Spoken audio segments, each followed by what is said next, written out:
Hi കൂട്ടുകാരെ, എല്ലാവർക്കും പുതിയൊരു കഥയിലേക്ക് സ്വാഗതം. കഥയുടെ പേരാണ് സത്യത്തിൻ്റെ ശക്തി.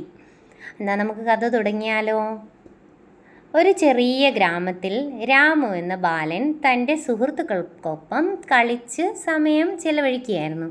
അങ്ങനെ ഒരു ദിവസം അവൻ ഒരു പഴക്കടയിൽ പോയി അവിടെ നിന്നൊരു പഴം മോഷ്ടിച്ചു. വീട്ടിലെത്തിയപ്പോൾ രാമുവിൻ്റെ അമ്മ അവനോട് ചോദിച്ചു, രാമു, ഈ പഴം എവിടെ നിന്നാണ് വാങ്ങിയത്? പക്ഷെ അവനൊന്നും പറഞ്ഞില്ല. അവൻ ആദ്യം ഒത്തിരി ഭയമായിരുന്നു.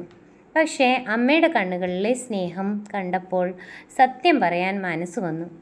അമ്മേ, ഞാൻ കടയിൽ നിന്ന് മോഷ്ടിച്ചതാണ്. അമ്മയ്ക്ക് ഭയങ്കര വിഷമമായി.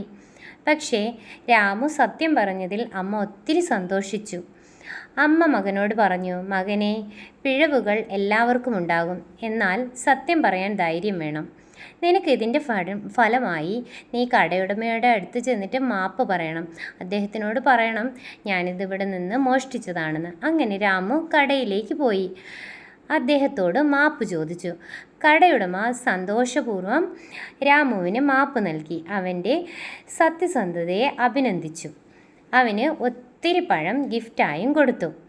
അപ്പോൾ ഇതിൻ്റെ മോറൽ എന്താണെന്ന് അറിയണ്ടേ?